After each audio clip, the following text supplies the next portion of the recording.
Hello मेरे शैतानों, कैसे हो आप। अपन चालू करते भाई अपने क्लास 12th अकाउंट्स का भैया एक और नया चैप्टर, ठीक है, जिसका नाम है कि भैया एनालिसिस ऑफ फाइनेंशियल स्टेटमेंट। देखो ये जो चैप्टर है भाई, इसी के दम पर आगे तुमको जो दो चैप्टर है वो पता चलेगा भाई उनका ओरिजिन कहां से हुआ है, ठीक, उनको क्यों पढ़ना जरूरी है। ठीक, तो सबसे पहले भाई बात भैया, एनालिसिस का मतलब क्या होता है। तो देखो एनालिसिस मतलब ये किसी चीज के बारे में विश्लेषण करना, स्टडी करना, बहुत गहन जांच पड़ताल करना।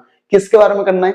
फाइनेंशियल स्टेटमेंट के बारे में। जो अपन ने इसके पहले जो वीडियो अपन ने कवर करी ना अकाउंट्स की, फाइनेंशियल स्टेटमेंट वाला जो चैप्टर अपन ने कवर करा, उसमें अपन ने क्या पता कि यार फाइनेंशियल स्टेटमेंट क्या होते हैं। कंपनी की वो फाइनल रिपोर्ट होती है, ठीक है, जिसमें कंपनी की पूरी औकात लिखी रहती है। फाइनेंशियल परफॉर्मेंस क्या है, फाइनेंशियल पोजीशन क्या है, सब कुछ कंपनी ने क्या क्या साल भर में कांड करे हैं वो सब उसमें लिखा रहता है। तो अब उसकी हमको क्या पढ़ना है, उसकी हमको भी स्टडी करना है, ठीक है, कि यार ये हमने जो करा था वो सही करा था, गलत करा था, सही करा तो कितना सही करा, गलत करा तो कितना गलत करा, वो पूरा हम डिटेल स्टडी करेंगे, ठीक है। तो ये देखो ये जो चैप्टर भाई ये और भी ज्यादा इंपॉर्टेंट हो जाता है। क्यों? क्योंकि देखो जब तुम रियल लाइफ में जब कंपनियों की स्टडी करोगे, शेयर मार्केट वगैरह में जब जाओगे, ठीक है, तो तुमको पता चलेगा अच्छा स्टडी ऐसे की जाती है, ठीक है। बहुत मतलब इसी से रिलेटेड दो चैप्टर और हैं आगे, cash flow statement, ratio analysis, ठीक है। तो तुमको अभी इंपॉर्टेंस पता चलेगा उन चीजों की भाई असल में हम स्टडी क्यों करते हैं, ठीक है। क्योंकि जब तुम शेयर मार्केट वगैरह जब तुम करोगे ना तो भाई इसी के दम पर तुम फंडामेंटल एनालिसिस कर सकते हो, ठीक है।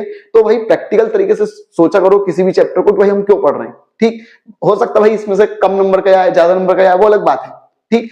तो अपन चालू करते हैं इसकी पहले तो इंपॉर्टेंट थ्योरी अपन इस पूरी वीडियो भाई कवर करते हैं, ठीक। बस बने रहना आप लोग वीडियो में लास्ट तक। सबसे पहले भी अपन बात करते हैं एनालिसिस का मतलब मैंने तुमको पहले बता दिया कि भैया फाइनेंशियल स्टेटमेंट एनालिसिस का मतलब क्या होता है। फाइनेंशियल स्टेटमेंट की स्टडी करने को ही क्या बोला जाता है, एनालिसिस ऑफ फाइनेंशियल स्टेटमेंट बोला जाता है। क्या लिखा भैया, by financial statement analysis we means the analysis and interpretation. उससे क्या करेंगे हम, कुछ जो चीज जानकारी निकल रही है उसको इंटरप्रेट करेंगे of financial statement, financial statement से एनालिसिस करेंगे और इंटरप्रेट करेंगे। It involve the process of ascertaining, हम कुछ निकाल रहे हैं। क्या निकाल रहे हैं भैया, financial strength and weakness of the firm. हमारी कंपनी की फाइनेंशियल स्ट्रेंथ कहां थी और हमारी कंपनी की फाइनेंशियल वीकनेस कहां थी, वो भी हम इससे पता करते हैं। और business enterprise bye setting strategic relationship. अब ये हम सब पता कैसे करते हैं, तो ये बहुत सी चीज रहती है उनके बीच में एक स्ट्रेटेजिक रिलेशनशिप स्टेब्लिश करते हैं, ठीक है। पोजीशन स्टेटमेंट मतलब बैलेंस शीट रहती है, उसके उससे जो डाटा निकल कर आते हैं उनके बीच में अपन रिलेशन देखते हैं। फिर ये इनकम स्टेटमेंट मतलब जिसको प्रॉफिट एंड लॉस अकाउंट बोलते हैं, उससे जो डाटा निकल कर आता है उनके बीच में रिलेशनशिप स्टेब्लिश करते हैं। तो इन सब तरीकों से हम क्या करते हैं, फाइनेंशियल स्टेटमेंट की स्टडी करते हैं। जो भी डाटा निकल कर आता है इन सब स्टेटमेंटों से उनकी स्टडी करते हैं हम, ठीक। देन इसका भी अपन क्या बात कर रहे हैं भैया, ये फाइनेंशियल स्टेटमेंट की एनालिसिस करने की, स्टडी करने की क्या जरूरत है, इसका ऑब्जेक्टिव क्या है, हम क्यों कर रहे हैं स्टडी। तो ये सबसे पहले भैया मेजरमेंट ऑफ प्रॉफिटेबिलिटी। भैया हमको हमारी कंपनी की प्रॉफिटेबिलिटी कितनी है वो पता चल सके, ठीक है, कि भैया हमारी कंपनी असल में कितना प्रॉफिट कमा रही है या कितना असल में कमा सकती है। इसकी औकात इतनी है लेकिन ये इतना काम कर रही है, मतलब ये कहीं ना कहीं वीक पड़ रही है, ठीक। तो वो हमको किससे पता चलता है, एनालिसिस से पता चलता है। देन इसका भैया examination of solvency position. Solvency position देखो मैंने पहले भी तुमको बोला है भाई, सॉल्वेंसी पोजीशन का मतलब होता है कि तुम्हारी जो औकात है क्या करने की, पैसे चुकाने की, ठीक है। तो वो औकात है या नहीं, अपनी जो कंपनी है उसकी भैया कितनी हैसियत है, वो जो लोन है, जो अपने ऊपर जो लाइबिलिटीज हैं वो हम चुका सकते हैं नहीं चुका सकते हैं, उसको बोला जाता है भैया सॉल्वेंसी पोजीशन, ठीक। तो भैया जब हम फाइनेंशियल स्टेटमेंट की स्टडी करते हैं, an examination of solvency position of the firm can be made through financial statement analysis. भैया तुम फाइनेंशियल स्टेटमेंट एनालिसिस करके तुम ये पता कर सकते हो कि यार ये कोई भी कंपनी जो है उसकी सॉल्वेंसी पोजीशन है या नहीं। भाई तुम किस कंपनी के शेयर खरीदना पसंद करोगे, भाई जो कंपनी स्ट्रॉन्ग पोजीशन रखती है किस चीज की, सॉल्वेंसी पोजीशन, ठीक है। अगर वो अपने लोन वगैरह नहीं चुका पाएगी तो वो तुम किसी दिन डूब जाएगी, तो तुम उस कंपनी के शेयर खरीदोगे क्या। ये होता भाई तुम्हारा क्या, शेयर मार्केट वगैरह में फंडामेंटल एनालिसिस करने के तरीके होते हैं, ठीक है। मतलब इसलिए हम करते हैं फंडामेंटल एनालिसिस। देन इसका भी लोग क्या बोल रहे हैं, एनालिसिस ऑफ फाइनेंशियल पोजीशन। भैया हमको कंपनी के अगर असली औकात देखनी, फाइनेंशियली वो स्ट्रॉन्ग है नहीं है वो देखना है, तो भी हमको भी कौन मदद करता है, फाइनेंशियल स्टेटमेंट की जब हम स्टडी करते हैं तो हमको पता चलता है, ठीक। देन इसका भी क्या बोल रहे हैं, अगर हमको कभी कंपेयर करना है अपनी कंपनी को दूसरी कंपनी से, अपनी ही कंपनी को पिछले साल इस साल से, तो भैया ये फाइनेंशियल स्टेटमेंट की स्टडी क्या करती है, हमको मदद करती है। देन इसका भैया हेल्पफुल इन कंट्रोल। अगर हमको भैया अपने कंपनी के जो अफेयर्स हैं, ठीक है, उनको अगर कंट्रोल करना है कि कहां पर नेगेटिव असर जा रहा है, कहां पर पॉजिटिव असर जा रहा है। तो इन सब चीजों को जब हमको कंट्रोल करना है, इफेक्टिव कंट्रोल अगर करना है, तो भी हमको क्या करना है, फाइनेंशियल स्टेटमेंट का एनालिसिस मदद करेगा। जब तुम एनालिसिस करोगे तो तुमको पता चल जाएगा कि यहाँ पर वीक पॉइंट है, यहाँ पे स्ट्रॉन्ग पॉइंट है, यहाँ पे लूप होल है, तो उसको अपन सुधारते चलेंगे। ठीक, चल अब अपन आगे चलते भैया। ये जो हम फाइनेंशियल स्टेटमेंट की स्टडी कर रहे हैं, इसकी कुछ बुरी बातें भी हैं। तो बेटा सबसे पहली बुरी बात बेटा, ये सिर्फ और सिर्फ क्या है, रिपोर्ट है। ठीक है, ये जो फाइनेंशियल स्टेटमेंट होते हैं ये सिर्फ रिपोर्ट होते हैं अपने आप में, इनको ये अपने आप से नहीं बोलेंगे, हमको इनको स्टडी करनी ही पड़ती है। ठीक, देन इसका भी लोग कह रहे हैं does not depict true position. ये जो होते हैं फाइनेंशियल स्टेटमेंट ये करेक्ट पिक्चर नहीं बताते हैं।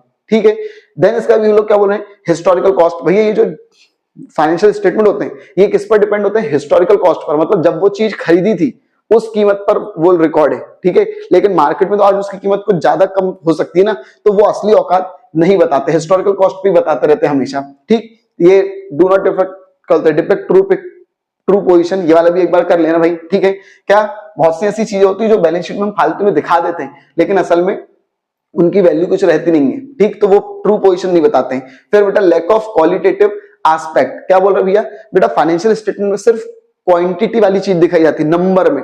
ठीक है, क्वालिटी वाली चीजों पर ध्यान नहीं दिया जाता। मैनेजर ने कितनी ईमानदारी से काम करा, दिया है क्या, उसमें लिखा है क्या, नहीं लिखा है। मैनेजर को हमने 1 लाख रुपए दिए, 2 लाख रुपए दिए, 10 करोड़ दिए, वो लिखा है, लेकिन उसकी ईमानदारी नहीं लिखी है। ठीक है, तो ये भी भैया इसकी एक बुरी बात है। ठीक, अब 1 मिनट आगे अपन चलते हैं। अब भैया बोलो क्या बोल रहे हैं, लास्ट भैया फाइनेंशियल स्टेटमेंट खुद से नहीं बोल सकते हैं, कोई ना कोई एक ऐसा बंदा चाहिए जो बेटा उसका एनालिसिस करेगा, स्टडी करेगा, तब जाकर वो क्या करेंगे, अपने आप को व्यक्त करेंगे।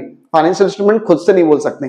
अब 1 मिनट, अब तुमको संदेह जा रहा हो यार थोड़ा बहुत, यार ये चीज तो हमने पहले भी कहीं पढ़ चुके हैं। ठीक, तो भैया सुनो, तुम सही पहचान रहे हो भाई, जो अपन ने फाइनेंशियल स्टेटमेंट वाली जो वीडियो अपन ने करी थी कवर, उसमें जो नोट्स थे वही नोट्स बेटा ये है।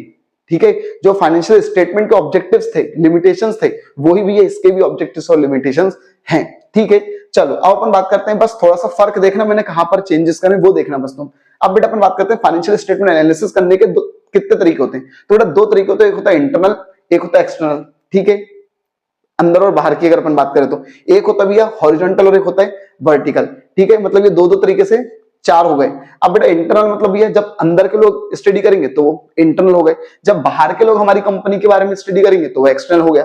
फिर हॉरिजॉन्टल जिसको टाइम सीरीज एनालिसिस भी बोलते हैं, इसको अंडरलाइन कर लेना बेटा, ऑब्जेक्टिव में आ सकता है। तो बेटा हॉरिजॉन्टल का मतलब क्या होता है, ये इस तरीके से चलती है हॉरिजॉन्टल। हॉरिजॉन्टल मतलब भैया 1 डेट, ठीक है, 1 डाटा डिफरेंट ईयर, एक ही डाटा की अपन बहुत सालों तक स्टडी कर रहे हैं। भैया मान लो हमारी कंपनी की सेल्स तो भैया 2010 में कितनी थी, 11 में, 12 में, 13 में, 14। 1 मिनट, तो ये लाइन कैसे आ रही है, हॉरिजॉन्टल। तो इसको बेटा क्या बोला जाता है, हॉरिजॉन्टल एनालिसिस। ठीक है, when we study 1 data of different year. ठीक, देन इसका भी वर्टिकल एनालिसिस, जिसको भी क्या बोला जाता है, स्टैटिक एनालिसिस भी बोला जाता है, अंडरलाइन ऑब्जेक्टिव रहता है। बेटा क्या बोल रहे हैं, 1 ईयर डिफरेंट डाटा, 1 साल है और अलग अलग डाटा है, हमारे इस साल का सेल्स कितना है, रेवेन्यू कितना है, एक्सपेंस कितना, ये कितना, वो कितना, तो ऐसे चल रही है चीजें, 1 साल की ऐसी चीजें, तो ये वर्टिकल चलता है। ठीक है, लेकिन 1 मिनट देखो, ये थे टाइप्स, ये क्या थे भैया, टाइप्स। लेकिन अपने को जो मेन चीज पढ़नी बेटा, अब तुमको समझ में आ गया, देखो क्या है भैया, हमको पढ़नी मेथड्स बोल दो, डिवाइसेस बोल दो, टूल्स बोल दो, इंस्ट्रूमेंट्स बोल दो या टेक्निक बोल दो, किस चीज की, फाइनेंशियल स्टेटमेंट एनालिसिस की।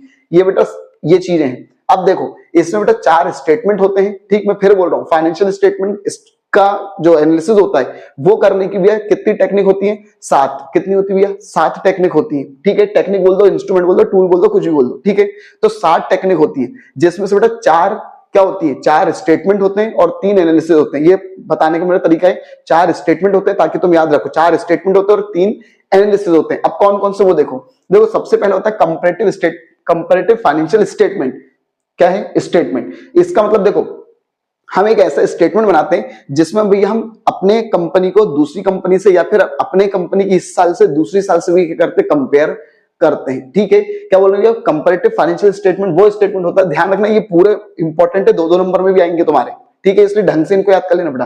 क्या बोल रहे हैं, कंपैरेटिव फाइनेंशियल स्टेटमेंट वो स्टेटमेंट होते हैं जो क्या करते हैं भैया, जो कंपनी की फाइनेंशियल पोजीशन बताते हैं of a business concern at different period of time, अलग अलग सालों की क्या करते हैं भैया, पोजीशन बताते हैं और उनको कंपेयर करते हैं। ठीक है, इसमें बेटा कॉमन साइज वो कंपैरेटिव इनकम स्टेटमेंट बनता है और कंपैरेटिव बैलेंस शीट भी बनती है।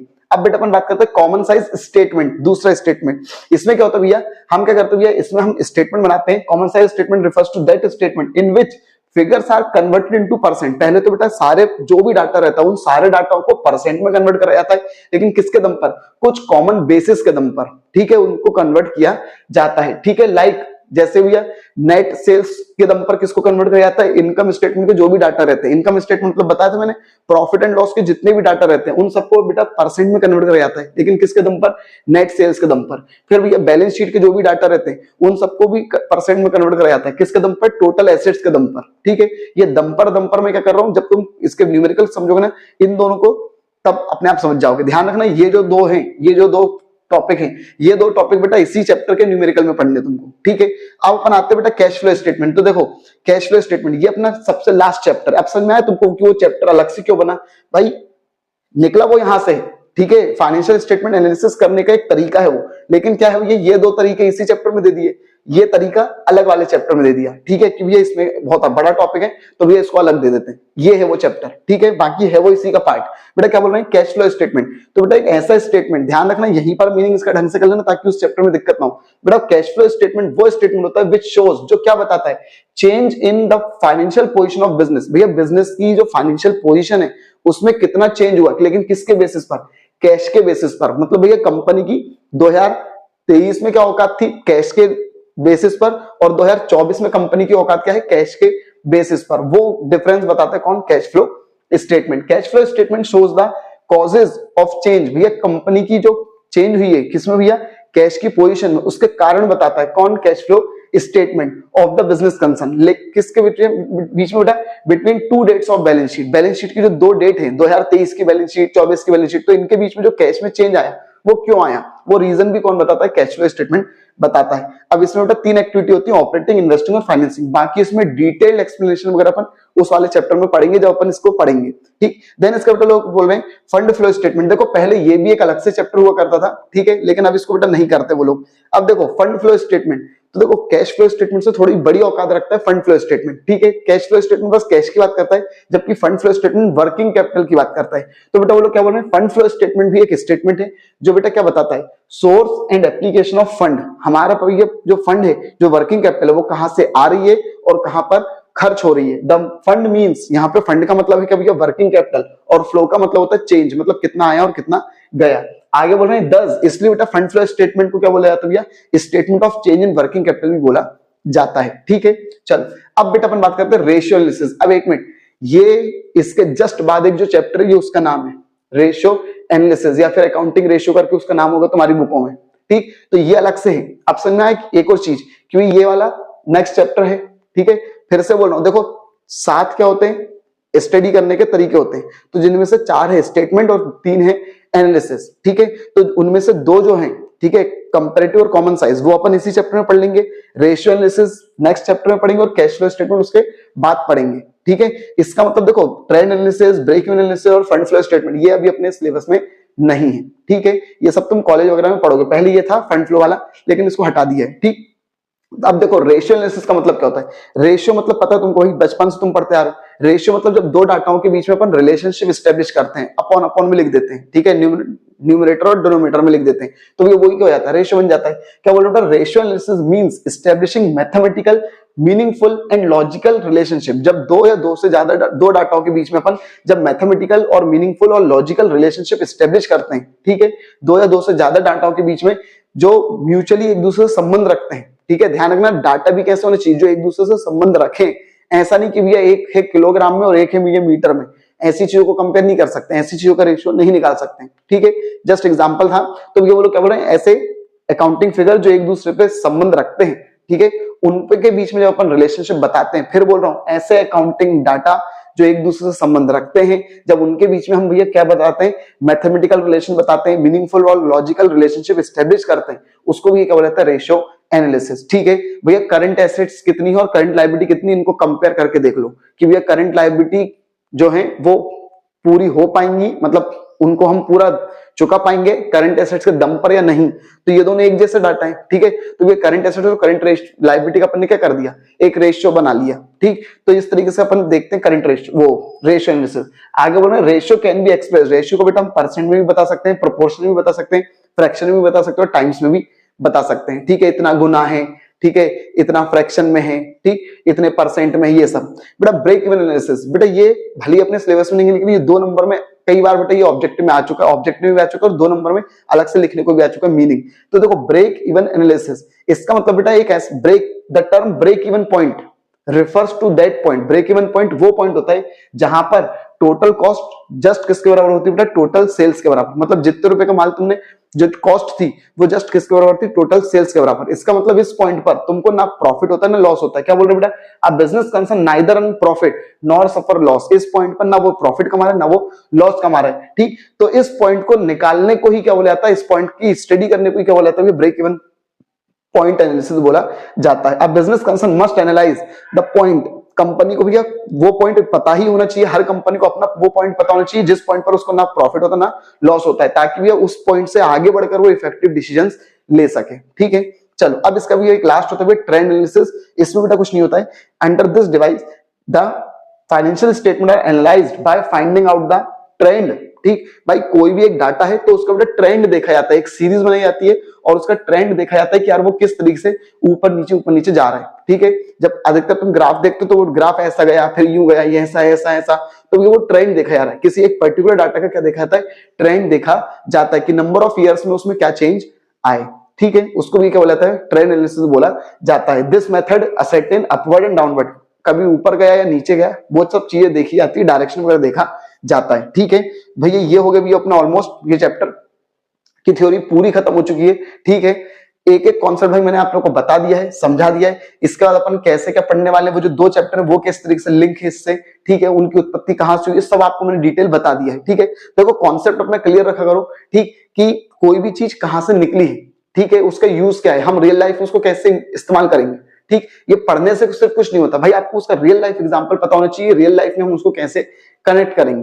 ठीक है, क्लियर है भैया, ये सारी चीज जो अपन पढ़ रहे हैं भाई, ये कहीं ना कहीं भाई तुमको रियल लाइफ में जरूरी होती है। जब तुम कोई मैनेजर वगैरह बन जाओगे तब तुमको डिसीजंस लेने में मदद करेगी, या तुम अगर खुद का कोई शेयर मार्केट वगैरह से रिलेटेड या कोई भी खुद का बिजनेस करोगे ना, तो भी एनालिसिस वगैरह क्या करेंगे, तुमको काम आते हैं। ठीक है, रियलिटी में ये सब एनालिसिस किए जाते हैं, जब कोई निर्णय लेता है, ठीक है, उनको ये चीज इस्तेमाल आती है। ठीक, तो भाई अगर आपको ये पढ़ाने का तरीका पसंद आ रहा हो, ठीक, समझ में आ रही हो चीजें कि जिस तरीके से मैं पढ़ा रहा हूं, तो भाई प्लीज सपोर्ट करो भाई, चैनल को जितने ज्यादा भैया जल्दी से बढ़ा सकते हो भाई उतनी जल्दी बढ़ाओ।